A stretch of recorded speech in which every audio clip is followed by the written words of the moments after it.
everyone. Welcome to Gwinnett County Public Library. I am Gina Duvernay, the Adult Services Manager for the library. And I would like to thank you all for spending your time with us this evening. Right now, I'm going to read the bio of our author poet for the evening, Jacqueline Allen Trimble. Jacqueline Allen Trimble lives and writes in Montgomery, Alabama. She is a National Endowment for the Arts Creative Writing Fellow and an Alabama State Council of the Arts Literary Fellow. American Happiness, her debut collection, won the Balconies Poetry Prize, and she has work that appears in various anthologies and journals, including Poetry Magazine, The Offing, the Louisville Review, the Rumpus, and Poet Lore. She is the professor of English and chairs the departments of languages and literatures at Alabama State University. Tonight, she will be reading from her second poetry collection, which reimagines the sonnet and the parable, producing poems of ironic indictment and joyous celebration. How to Survive the Apocalypse explores aspects of the Black experience in America, from Black woman pride, Nat Turner, kneeling, and the burning down of fast food restaurants. Sometimes funny, sometimes biting, How to Survive the Apocalypse connects the history to contemporary, and in the writing proves that only the balm for rage is creativity. Welcome, Jacqueline Allen Trimble. Hello, good evening. Thanks so much, Gina. Yes, we're glad to have you here. You're inviting me to do this. I'm very excited. We're excited to have you here. So won't take up any more time. We're excited to hear you read from your latest book. So you can take it away. Absolutely. So I'm going to actually read, I'm going to begin with a new poem, and I'm going to end with a new poem. And I just wrote this poem, and you'll, when you see or when you hear what it's about, you'll know it's a brand new poem. It's got a very long title. I like long titles. So it's called A Note to Florida Legislators on the Skills My Ancestors Allegedly Received During Their Period of Enslavement. I guess you think you taught us commerce. Was the auction block a tutorial in fair trade and anatomy? Folks stripped to the waist and on down, perused and pawed. Maybe we learned how to snatch dignity from the gaze of nasty eyes, to hang on to our humanity despite all efforts to make us livestock or household items. Were those sex education classes in the slave quarters? All those biracial babies just falling from the sky like manna from heaven, unclaimed by their fathers, nobody knowing where they came from. They sure could work, though, and fetch a pretty penny. You're not trying to say it was agricultural or artisanal, are you? We already knew how to sew, having done it since the world was new, and how to work the iron into beauty, and how to make the leavings delectable for belly and soul. And then we invented stuff out of air and desire to make our work easier, and yours too, like flour mills, plows, and folding chairs, without patent pending or with patent stolen. You might think you inspired us to sing, to give America its American sound, its look and pop. What could you know of chariots and still waters until we told you? And religion? That list of evil catechisms with a vengeful God who made sure we stayed where you wanted us was theology fit for nothing.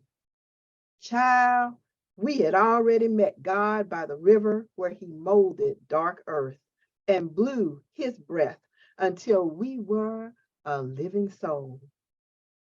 I could see if you claimed cruelty as your main lesson, the inhumane flowing from you like a fount. But resilience? Hell no. We learn to survive you on our own.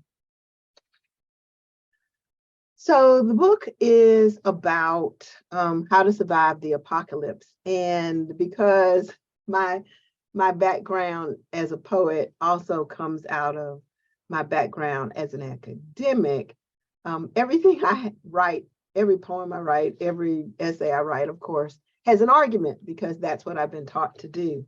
And so the argument of this book is that what has allowed us to survive, what has allowed African Americans in particular to survive, is creativity. And so the questions that it asks, or the questions that the manuscript asks, the book asks, are right in the opening essay. And it says, how many slave narratives are just survival tales on their way to better times? How many endings have been gathered into the squares of quilts, making something new and useful from the remnants of the old life? We create to keep living, to know we are still alive. And for me, that's what writing is about. That's what poetry is about. It's a way to know we are still alive, despite what happens to us. So I'm going to read a few poems from the book. There are two sections in the book. The first section is called 1, and the second section is called 2. Yes, so that was, boy, I was very creative that day. But both of them have an epigram. And so section 1, I'm going to read a few poems from section 1 and then section 2. The epigram for section 1 comes from Nina Simone. Lord, have mercy on this land of mine. We all gonna get it in due time. So I just want to say as a disclaimer, I began writing this book before the pandemic hit, How to Survive the Apocalypse, and I had that title before the pandemic hit, but it seemed appropriate that I would start the manuscript or the book with plague. And so this is my plague poem to Corona, plague. When it comes, as it always does, do as you are told. Abandon the schools and shops, the arenas and churches. Make a list. What can you live without? Carry only what you can carry into your bunker of a house. The stockpiles of toilet tissue and disinfectant lined up like children waiting to return from recess. If you have forgotten something, check your yard or kitchen cabinets. Remember, garlic treats the flu. Cinnamon can heal the gut. Dandelion is a medicinal miracle. Don't worry if the only face you have seen is your neighbor's peeking at you from her window, or if the quiet is so quiet it sounds like prelude. If you are brave, walk out into the thirsty streets. Do not note the heaviness of the sky. Do not listen for locusts or hoofbeats. This is just another evening constitutional. Work if there is work. If not, meditate. Pretend your hunger is fasting. Listen, Israelite. You are lost in a manicured wilderness. You should rethink the necessity of touch. You should rethink necessity itself. So the next poem I'm going to read is, people ask me to describe what kind of poems I write. And I write poems, I think, that are influenced by a decidedly Southern sensibility. I sort of think about one of my favorite writers all the time, Flannery O'Connor. And so O'Connor basically wrote these stories that were violent, religious, and full of humor. And I would say that a lot of my writing is like that too. It's full of violence, sometimes religion, sometimes not as much as O'Connor, nearly, and humor. And so I'm often thinking about how to make sense of the world. And so the poetry comes out of that desire to make sense of the world. So this poem is called, What If the Supreme Court Were Really the Supremes? Oh, how their bedazzled robes shine as they glide into the courtroom. Open wide their satin-gloved arms, flutter their long store-bought eyelashes and croon, my world is empty without you, babe.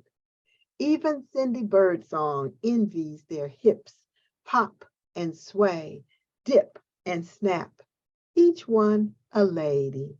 Would these judges made new by the rhythm and the blues, the ooh, ooh, baby magic of a Motown spell, ever hold the sequined fish of my voting rights above their lovely bouffant heads, tip its iridescent scales toward the camera, then gut it like a dinner trout?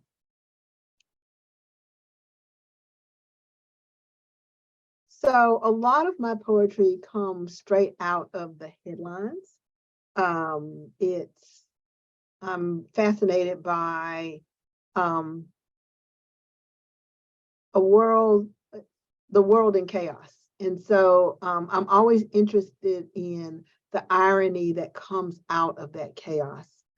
And I think my desire to understand it also leads to a lot of questions in my poems. Like I ask more questions than I am able to answer because I don't know. I don't know. I don't know how to solve the problems. I don't know how to make sense of it all. I don't know, but I'm grappling with it. And in my desire to grapple with it, I ask questions. And so this poem is a response to an incident that happened where a young man was killed by the police in his grandmother's backyard. And around the same time, there was a lot of controversy surrounding the flag, the Star Spangled Banner. A lot of people were choosing not to kneel, not to stand during that period. And I began to think about the Star Spangled Banner and that verse that really was about the firing on Fort McHenry and the enslaved people who were killed. And that's part of our national anthem. And so it becomes sometimes very difficult to reconcile notions of patriotism and notions of what has been done to Black bodies. And so this poem is called, Oh, Say, Can You See? And it begins with the epigram taken from the Star Spangled Banner. No refuge could save the hireling and slave from the terror of flight or the gloom of the grave. Francis Scott Key. Those slaves at Fort McHenry never had a chance to kneel, probably dead before they hit the ground. Like that boy shot 20 times, his cell phone still smoking in his hand, his grandmother's backyard a burial ground, not sacred enough. Nor was his body a temple the cops dare not enter. Maybe if he had wrapped himself in stars and stripes, someone would have unholstered a hand, placed it on the heart, and begun to sing. Patriotic songs of the brave. Lift every voice. My soul looks back. Before I'll be a slave, I'll be buried in my grave. How many Black bodies must fall to hallow these urban battlefields? This is not a rhetorical question. I am asking for the exact body count. So I've spent a lot of time, I used to spend a lot of time, not so much anymore, on social media. Answering people who ask questions that I found quite odd. And so a friend of mine who I had gone to school with one day asked the question on social media, this is why people burning down, asked the question, I'm sorry, why are people burning down fast food places? And I think the Wendy's had been burned down or something in a protest, or, the CVS or something. And usually I would, compose some sort of answer, and I would have written this long answer that nobody was going to read on social media anyway. And it didn't matter because people have already made up their mind. So it wasn't going to convince anybody. And I have a really good friend whose name is Jennifer, who always says, Jackie, stop wasting your time with these folks. Just go write a poem. And so I decided, instead of writing a social media post, I don't argue with people on social media anymore, I would write this poem. And it's an answer to her question. It also has, because my field is American literature, it also begins with an epigram of a few questions from a catechism. And the catechism, I don't know if you don't know what a catechism is. A catechism is used by a lot of different denominations. Catholics use it, some Methodists use it, but there are a series of questions and answers.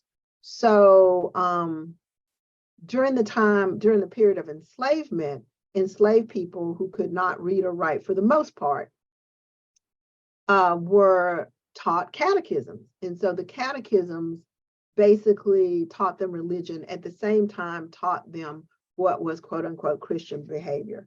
So I used an epigram from one of those catechisms. I used a little section from one of those catechisms as an epigram for my poem, because for me, history and the present moment are always connected. And so the title of the poem is This Is Why People Burning Down Fast Food Joints and Whatnot.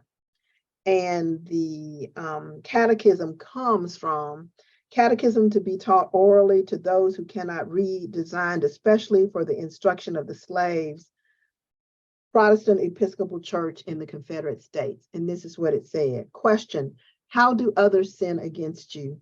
Answer: by cursing me, telling lies about me, or striking me. Question: what must you do to those who thus sin against you? Answer: I must forgive them.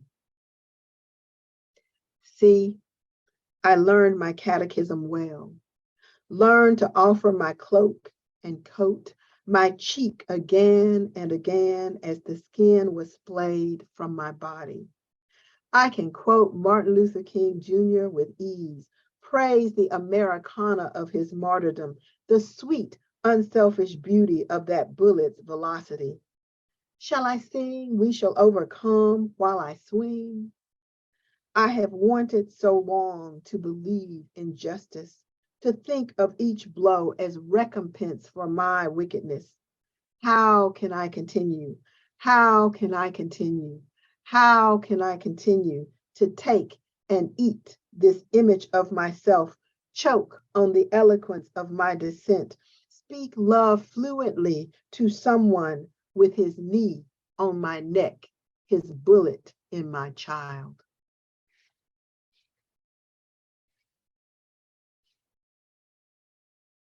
So I want to read a few poems from the second part of this. And the second part of the book is called Two. And the epigram for two actually comes from the book of Jeremiah. If I say I will not mention him or speak anymore in his name, the message becomes a fire burning in my heart, shut up in my bones. And I become weary of holding it in, and I cannot prevail. So for me, the act of writing poetry is like a necessary act because the fire is shut up in my bones and the fire has to come. So writing for me is a prophetic duty, right? I'm going to read a couple of poems from, or actually 3 poems from this section. And I'm going to begin with a wonderful poet friend of mine came to visit And while she was here, I said, hey, let's go look at some plantations. And she said, oh, it's so hot. I said, it'll be all right. Let's go look at some plantations. So my friend and my son and I got in the car and we drove to Demopolis, Alabama, among other places, and to look at these plantations.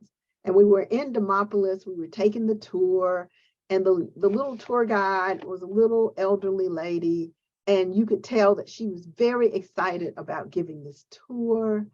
And someone must have told her, okay, you're going to have all kinds of people coming through here. You need to try to be inclusive. So in her effort to be inclusive, well, the title will tell you everything you need to know about how she decided to be inclusive. And I wrote this poem for my friend, HFJ, and this is this is a true story. And the title is, The Tour Guide Wonders If We Are Proud Our Ancestors Got to Build This Plantation, Demopolis, Alabama, 2019. When she asked, her eyes pale with hard scrabble life, her history of ingenious men stuck on replay. This big house, her heritage, had not poverty been insidious and colorblind. I saw her, a child again, passing the ruthless columns on her way to school, a cotton sack dress, hungry for verandas. Even as words hung silent on our lips, our heads beating back and forth with no.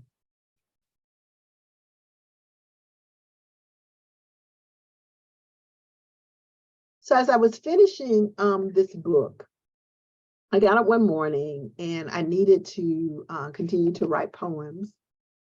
And as I said, I generally write poems that are in response to something that's going on in the news or in history, or something that has happened in history, whether that be personal history, familial history, local history, or national history. And I got up and there were so many things that were going on. And I just could not write one more poem about a dead Black body. And I wanted to write a poem about joy. So I remembered the story my mother told me about something that happened to her when she was a young woman. And so I decided to write a poem. This is in honor of my mother, and it's called The Language of Joy. Black woman joy is like this. Mama said one day long before I was born, she was walking down the street, foxes around her neck, their little heads smiling up at her and out at the world. And she was wearing this suit she had saved up a month's paycheck for after it called to her so seductively from the window of this boutique. And that suit was wearing her, keeping all its promises in all the right places. Indigo, matching gloves, suede shoes, dippity-doo-dah in blue, with tassels, honey gold, and Lord, a hat with plume to peacock, a conductor's baton that bounced to hip rhythm. She looked so fine, she thought Louis Armstrong might pop up out of those movies she saw as a child, wipe his forehead and sing, ba-da-da-bop-a-do-de-do-de-do-do. And he did. Mama did not sing, but she was skiddly doing that day. And the foxes grinned, and she was the star of her own Hollywood musical. Here was Satchmo, who had called Ella over, and now they were all singing and dancing like a free people up Dexter Avenue. And don't think they didn't know they were walking in the footsteps of slaves and over auction sites and past where old Wallace had held on to segregation like a life raft. But this was not that day. This day was for foxes and hit rhythm and musical perfection and folks on the street joining in the celebration of breath and holiness. And they did too. In color-coordinated ensembles, they kicked and turned and grinned and shouted like church or a football game, whatever their religious preference. The air vibrated with music, arms, legs, and years of unrequited sunshine. Somebody did a flip up Dexter Avenue. It must have been a Nicholas brother in a featured performance. And Mama was Miss Lena Horn, Dorothy Dandridge High, stepping up the real estate, ready for her close-up. That's when Mama felt this little tickle. She thought it might be pent-up joy until a mouse squirmed out from underneath that fine collar, over that fabulous fur, jumped off her shoulder and ran down the street. Left my mama standing there on Dexter Avenue in her blue suit and dead foxes. And what did Mama do? Everybody looking at her, robbed by embarrassment. She said, "It be like that sometimes." Then she and Satchmo, Ella, and the whole crew jammed their way home.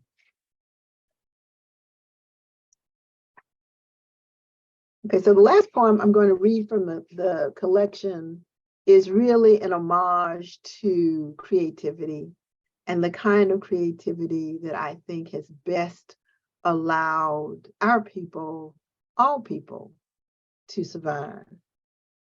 And it's called How to Make Neck Bones and Rice. And after this, I'm going to read one last new poem, and maybe there'll be questions. How to make neck bones and rice. Get a pot, not Cuisinart, something deep and well seasoned, passed down through generations, a sacred artifact of hands, too scratched and bowed for all the bits to wash away. Put in the meat, full of fat and bone. The shy meat is the meaning of life, there to be rooted out, earned by a tenacious tongue. Add salt and pepper, chopped onion, whatever you got, and seasoning. Water to make the sauce, water to stretch the broth. Forget all you have learned. Recipe, saute, braise. These do not belong here. Just touch, smell, remembered places. Put your foot in that pot, then cook until the bones give up the ghost, until holiness floats through the house and out the door. Everybody will know your business and envy. Most people throw the rice into the boiling liquid. Cook it on the side if you want to put on airs. Your nose and eyes will tell when it's ready for the plate. This is all you need for glory.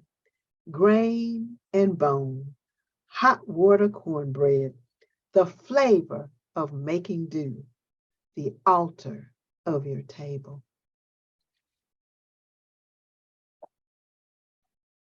So one last poem. Okay, so one last poem. This poem was written, my daughter called me one day. My daughter is a lawyer in Memphis, and she had been going to yoga, bright daylight, and she was driving down Martin Luther King Boulevard in Memphis, Tennessee, pulled up to the light. A car pulled around from behind her, swerved around to face her in the intersection, and started shooting at the car behind her. She had nowhere to go, and these folks were shooting at each other. So finally, she zips away, goes behind a building. There's a cessation, there's sort of a little ceasefire, and the people in the building unlock the door and motion her to come in. She gets out of the car to run into the building, and just as she gets out and starts to go toward the building, the shooting starts again. They lock the door, and she has to get back in her car. So it was a terrifying moment, and it was not very long after the shooting in Buffalo happened. There were so many things going on at that time. So I wanted to write a poem that sort of thought about that, the escalating gun violence, I was thinking about the day my father died. I was thinking about lots of different things, which you'll hear in the poem. And so I'm going to end tonight's reading with this. I hear America singing the blues. And of course, the title is a riff on both Langston Hughes and Walt Whitman. I hear America singing the blues. Three birds, their fat bodies mangoes among the winter branches, belted blues outside my house the morning my father died. Nobody foretold it, not even the doctor, though the old folks would later claim the birds as sign. 3 a.m., pitch black January, a song loud and full-throated, troubling the Alabama morning. And my father, not knowing his heart would quit that day, filled his thermos with coffee, put on pressed pants, starched shirt, shoes polished to sparkle, while my mother sang When Sonny Gets Blue with Johnny Mathis on the clock radio. I was dreaming of red bell-bottoms and new white kids, throwing my legs out as I leaned back on a blue swing, my ponytails a tandem of happiness, red bows tied just so. Again and again, I flung my body against the air, hit, hovered like a held note, like the momentary stillness before the hawk dives and murders its startled prey. Then, and only then, would I launch, as only a child can launch, my whole body and heart, unafraid of landing or the blues of hard ground that always comes one day. My father kissed me minutes before his body wedged itself between tub and toilet, before my mother, a singing bird, heard the song his body made when it hit the floor. His name became a question repeating, so loud it stopped me mid-swing, so loud the bird stopped to listen as she called and called in the silence of his departing soul. The morning my father died, Martin Luther King Jr. was 39, and Lyndon Johnson slept uneasy. Bessie Smith, long dead, was singing in their heads. Nobody knows you when you're down and out, she sang to the drowning men, to a whole nation underwater, on fire, on the precipice of new tunes. Where were the blues going? Outside, war, on poverty, in the streets, in Vietnam, where the jungle bristled with singing birds. My cousin was fighting there, the one my father raised as son, the one who later gave me a pearl ring, told me the story of Okinawan divers, had a wife, a daughter, and good times. One day that cousin would steal from me for a fix. The shambles of his life shuffled like a losing hand, like a story only the blues can tell. I saw him for the last time, stranger and relative, hands shoved in his pockets, prison style, walking down my street. I watched him, his name uncalled, until he disappeared beyond the tree line into memory. Maybe he died the next day. Maybe he went to rehab. Maybe he is alive and well, diving for pearls. Pearls more delicate than bullets that whizzed past my daughter's car as she waited for the light to turn. But where was she to turn? Assaulted by flying pearls, caught in a war between two cars of young men set on the blues. She feared the song her body might make, the sound of her mother's song, a whole nation of mothers, a hallelujah chorus of Ma Rainey, their throats raw, the color of red bell-bottoms. Lord, going to sleep now, just now I got bad news, to try to dream away my troubles, counting these blues. Ma Rainey, tell us your dream now. What will our future be? We're stuck in these blues, Ma Rainey. Can't do nothing but wait and see. 4 months after my father died, Mahalia told the Lord to take King's hand. He was tired, weary, and plumb worn out. the thud of his body hitting the balcony, the repetition of these themes. Second line keeps playing, blues replicating like rifle shots, the grocery, the school, the mosque, the church. I am black and blue with singing, the synagogue, in the street, everywhere, everywhere, everywhere, bodies falling like soldiers in the jungle, like children hurling themselves off swings, indifferent to the ground, are birds that bellow the blues, loud and raw-throated, full of lament and portend. And we go on, as if the world is not primed for destruction, as if each day is as ordinary as the morning my father got up, put on his clothes, reached for his cigarettes, and died there on the bathroom floor, while my mother sang with Johnny Mathis, "Love is gone, so what can it matter?" And I dreamed of summer. Thank you so much. Wow, thank you. Thank you so much. That was a wonderful selection of poems that you shared with us, giving everybody a taste of what is in this beautiful book. Beautiful book. This cover is gorgeous. And Carol Bandy Carson is the brilliant artist beautiful.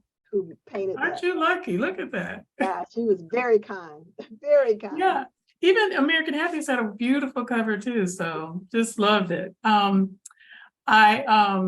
You got me hungry on the how to make neck bones and rice. It is around dinner time, but we had a comment here. By the way, if anyone does have questions, now's your time to put it in the chat. But we have a comment from Linda and she says, "I love the neck bones poem and the juxtaposition between soul food and religion." Yeah. And religion came up a lot of different times in your poem. Yeah. Yeah. Well, I am a Southerner, you know. This is true. We couldn't tell. But this is true. And she also comments, "I also like the historical references interspersed in Miss Trimble's poems." Oh, thank you. You have a lot of that and the literature that you're pulling from. So thank you for the additional context that you've given us. That really helps us. Thank you. When we're listening to you read these poems. And that's the best part. I love to understand, like, how did you come up with these poems and what they mean to you? Because now they even mean more to us. Oh, And right. this was phenomenal. So the next time I'm in Montgomery, I'm going to need you to sign this form. Okay, of course, absolutely. Well, let me ask you this though: are you continuing to write? You've just written you blessed us with a new poem. Do you have any? Are you working on another collection?